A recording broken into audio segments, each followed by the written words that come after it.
Namaskar, my name is Ankit Sharma and today we are going to discuss one of the important topics, yeah, you can say that important facts about your JKSSB Panchayat Account Assistant and Level 4 exams.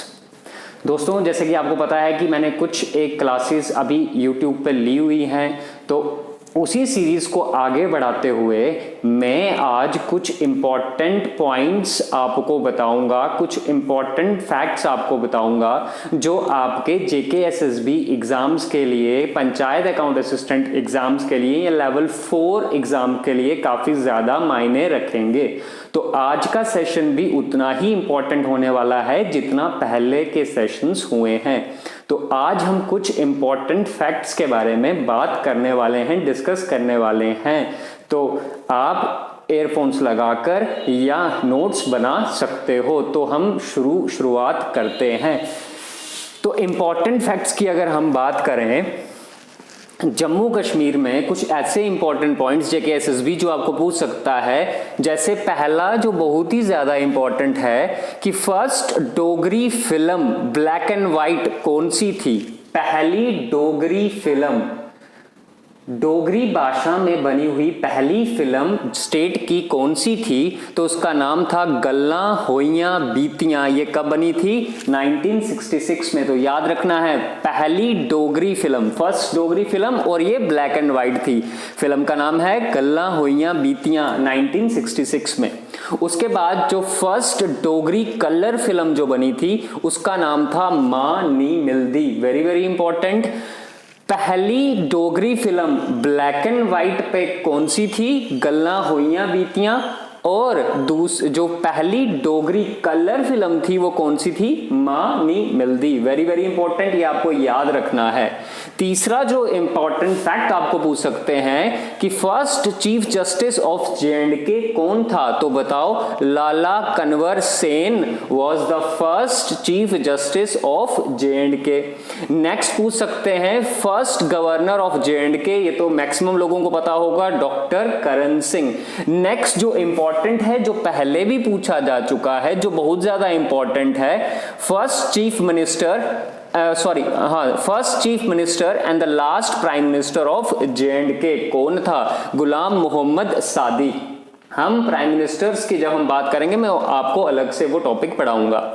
Very very important. तो आपने कुछ एक point अभी देख लिए, दूसरा, तीसरा, चौथा, पांचवा जो इंपॉर्टेंट पॉइंट मुझे लगता है जो एग्जाम में पूछ सकते हैं कि first person to receive Jnanpith award, first person J and K का बताओ जिसको ज्ञानपीठ अवार्ड मिला है। फर्स्ट पर्सन ऑफ जेएंडके तो रहमान राय साहब। उसके बाद फर्स्ट पर्सन ऑफ जेएंडके जिसको साहित्य अकेडमी अवार्ड मिला है कश्मीर लैंग्वेज पे, उनका नाम है जिंदा कोल। Very very important. उसके बाद first deputy CM of J&K का नाम है मिर्जा मोहम्मद अफजल बेग, ये भी इंपॉर्टेंट है। तो ये कुछ इंपॉर्टेंट पॉइंट्स आपको जरूर याद रखने हैं। नेक्स्ट जो वेरी वेरी इंपॉर्टेंट बन जाता है, first Chinese traveller to visit Kashmir, पहला चाइनीज ट्रेवलर का नाम बताओ जिसने कश्मीर विजिट किया था, तो उसका नाम है Hiuen Tsang. Very very important. Next और भी ज्यादा इंपॉर्टेंट है, वो क्या पूछता है? First Dogra ruler of J and K तो कौन थे? Gulab Singh. Next very very important point है, ये हो सकता है आपके एग्जाम में भी हो, first women officer from J and K Rubeda Salam. क्या नाम है? रुबेदा सलाम। ये कुछ इंपॉर्टेंट फैक्ट्स एंड पॉइंट्स थे जो मुझे लगा जेकेएसएसबी पूछ सकता है। हालांकि इनमें से 2-3 बार क्वेश्चन आ चुका है, तो आपको भी ध्यान रखना है। तो आप नोट्स बना सकते हैं एयरफोन प्लग इन करके। नेक्स्ट जो मैं आपको बताने वाला हूं वो निकनेम्स, इसको सोब्रिक्विट, इसको निकनेम्स बोलते हैं। जैसे आप लोगों को भी निकनेम दिया जाता है, वैसे ही कुछ डिस्ट्रिक्ट्स को निकनेम दिया हुआ है जो वेरी वेरी इंपॉर्टेंट है, तो भूलना नहीं है। पहला है Venice of east. Venice of east, Venice एक जगह है यूरोप में, तो वेनिस ऑफ ईस्ट किसको बोला जाता है? कश्मीर को। Very very important. Next important आता है जम्मू हिल्स को निक नेम क्या है? तो शिवालिक भी बोलते हैं जम्मू हिल्स को। फिर पूछा जाता है छोटा कश्मीर किसको बोलते हैं? तो वो भद्रवा को। फिर अगेन वेरी वेरी इंपॉर्टेंट कि मेडो ऑफ गोल्ड किसको बोला जाता है? तो सोनामर्ग को। नेक्स्ट भी इंपॉर्टेंट है, याद रखना है इन चीजों को। नेक्स्ट आता है home of ambery Apple. Ambery एक ब्रीड हो सकती है एप्पल की, जिसको को बोला जाता है शोपियां को। नेक्स्ट आता है अबॉर्ड ऑफ फेरीज। फेरीज जहां पर मानी जाती हैं कि होती हैं उसको बोलते हैं परी महल। उसके बाद विलेज ऑफ शेपर्ड्स किसको बोलते हैं? पहलगाम को। लैंड ऑफ स्प्रिंग्स किसको बोलते हैं? बडगाम को। तो ये कुछ इंपॉर्टेंट निकनेम्स थे जो जगहों को दिए हुए हैं, और कुछ ये इंपॉर्टेंट फैक्ट्स थे, तो ये आपको याद रखने हैं, भूलना बिल्कुल भी नहीं है। आइए नेक्स्ट की तरफ बढ़ते हैं। आपको पता है पहले 22 डिस्ट्रिक्ट हुआ करती थी, अब 20 हो चुकी हैं। लद्दाख अलग यूनियन टेरिटरी बन चुका है। तो आपको ये ध्यान रखना है हिस्टोरिकल पॉइंट ऑफ व्यू से कि हमारे जो पहले जो डिस्ट्रिक्ट हुआ करते थे उनका administrative unit historical point of view से क्या था। तो आपको याद रखना है कि जो हमारा अर्लीस्ट एडमिनिस्ट्रेटिव यूनिट था वो था परगना। वेरी इंपॉर्टेंट, क्या था? परगना, PARGANA। तो इतनी बड़ा रियासत था तो उसको परगनाज में, नंबर ऑफ विलेजेस में डिवाइड किया गया था। परगनाज शेरशाह सूरी लेकर आया था। शेरशाह सूरी का एडमिनिस्ट्रेटिव जो सेटअप था वो 47 डिविजन्स में था। उन डिविजन्स को सरकार बोलते थे और सरकार फिर परगनास में डिवाइडेड थे। तो जो जम्मू कश्मीर की अगर हम बात करें तो जो हमारा अर्लीस्ट एडमिनिस्ट्रेटिव यूनिट था वो परगना था।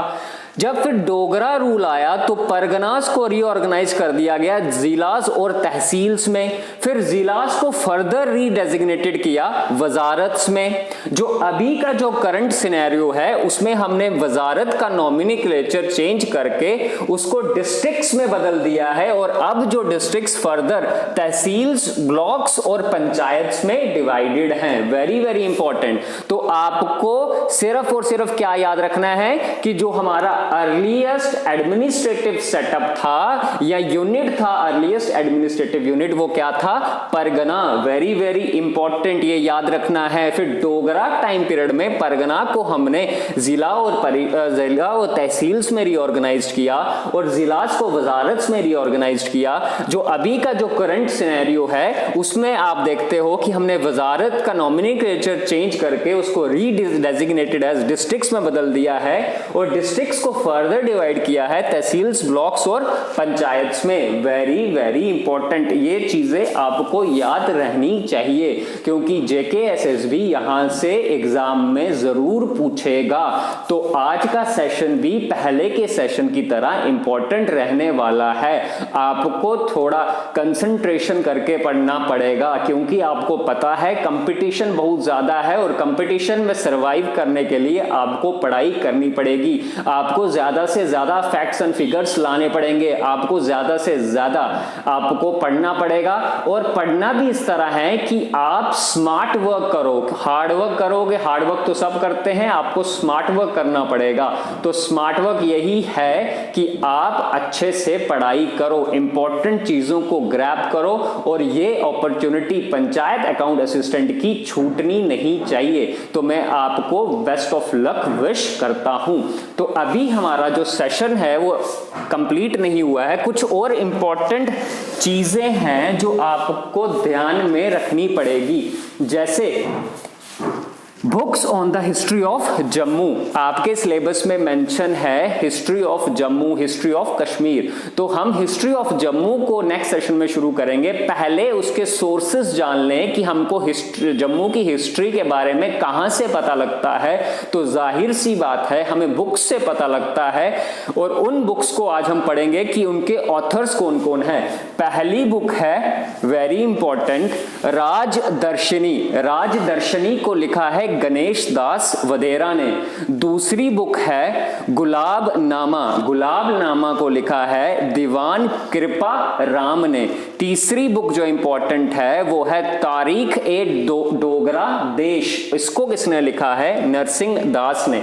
उसके बाद इंपॉर्टेंट है तारीख ए राजगान ए जम्मू व कश्मीर, इसको किसने लिखा है? ठाकुर कुहू सिंह ने। नेक्स्ट इंपॉर्टेंट बुक आ जाती है तारीख ए जम्मू, ये किसने लिखी है? हशमतुल्ला खान ने। उसके बाद आ जाती है तारीख ए किश्तवाड़, ये किसने लिखी है? सयोजी धार ने।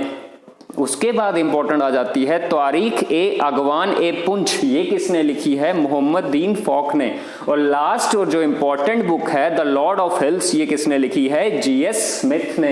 तो ये काफी ज्यादा इंपॉर्टेंट बुक्स हैं जो हमें जम्मू की हिस्ट्री के बारे में बताती हैं। तो आपको इन बुक्स का नाम और ऑथर्स का नाम याद रखना है। जब हम हिस्ट्री ऑफ जम्मू पढ़ेंगे तो मैं इन बुक्स के बारे में आपको थोड़ा थोड़ा बताऊंगा। तो अभी के लिए इतना ही आपको याद रखना है, प्लस आपको स्मार्ट वर्क करना आना चाहिए। तो मैं आप यही दुआ करूंगा कि आप सब लोग ये पेपर क्रैक करें और अकाउंट असिस्टेंट की कुर्सी पर बैठें। धन्यवाद। जय हिंद, जय भारत।